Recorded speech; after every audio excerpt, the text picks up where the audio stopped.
So Nobody 2 has dropped in theaters, and this movie has a lot of issues, but overall it is a really fun time. You have Bob Odenkirk, which, like in the first film, just has this great screen presence. He's very fun to watch as this unlikely action hero who is underestimated at every turn, where they just think, oh, he's this family man, he's just this tourist, and they just beats them up, whether it's on a duck boat, whether it's on a bus, like in the first film. It is just fun to watch him beat these guys up. He's also very charismatic, so that helps too, where he's also able to play that very loving father who wants to be better for his kids, and that you can see that shine through. And so the action is great. It takes much more of an action comedy approach rather than the first film, where in the first film you pretty much had a lot of self-serious action, whereas here you have the same style of action. In fact, I'd say maybe even better action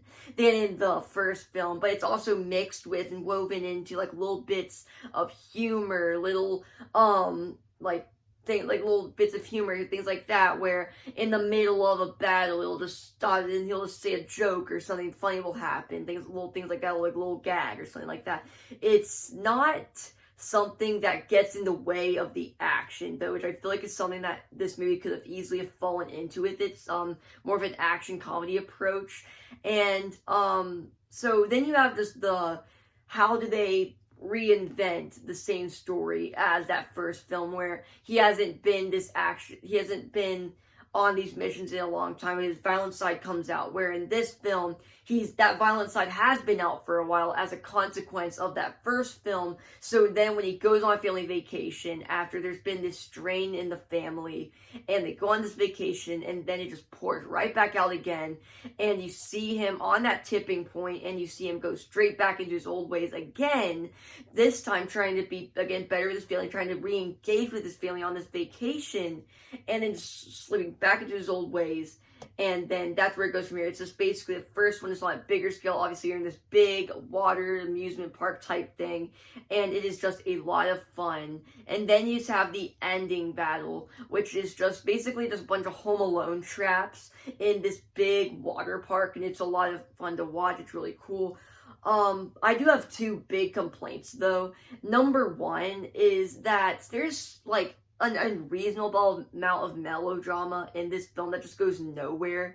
Like, between Hutch and his wife, there is just an unbelievable amount of melodrama. Like, you have this strain between them that you see at the beginning of the film. You have this strain where, Hutch is out working late, and then you have his wife who's just at home taking care of the kids, hasn't seen him in a while. So their relationship is straining. You can see that early on in the film, and there's little moments where they try to make it where they kind of incorporate that drama into the plot, but then since this movie is only an hour 29 minutes, it really just has to choose between being sort of this melodrama, or it has to choose between being a straight up action film. So it tries to pick both, but more leaning on the action side, luckily.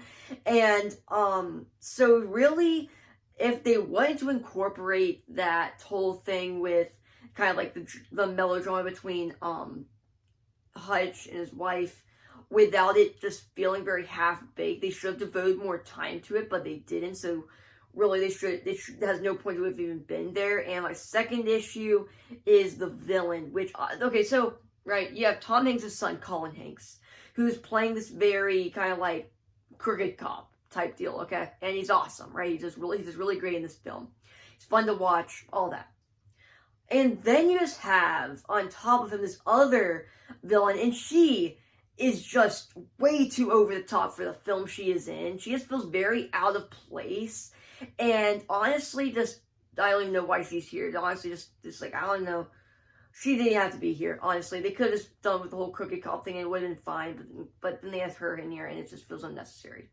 So honestly, overall, I really enjoyed this film. The action was great. The Bob Odenkirk's fun to watch on screen. They should have cut back on some of the melodrama here and there. Just feels unnecessary. They should have just not had that extra villain. They should have just done the crooked cop angle. It would have been fun. Overall, it's a really fun time at the movies. Number one, and it's a really great sequel that I hope they kind of strain more out of what made the first one so good, because this is literally kind of just a direct formula copy of that first film. Like, it literally opens with Hutch just sitting there, and then you have the people talking to him in the room, and they're just like, "Who are you?" Right? And they cut the title card. And then it just goes through the days of the week, and then at the end, like, it has, like, then literally the bus battle, and you have the boat battle. There's literally direct parallels with those battles in, like, exactly what happens and everything. And I really hope that's something that they kind of shy away from, because if they try to make this into a full-on formula, I don't know how well it will work, unless the third one does do a little bit of its own kind of legwork to make it stand out. But still, this is a very well done sequel, and that's about it. See ya.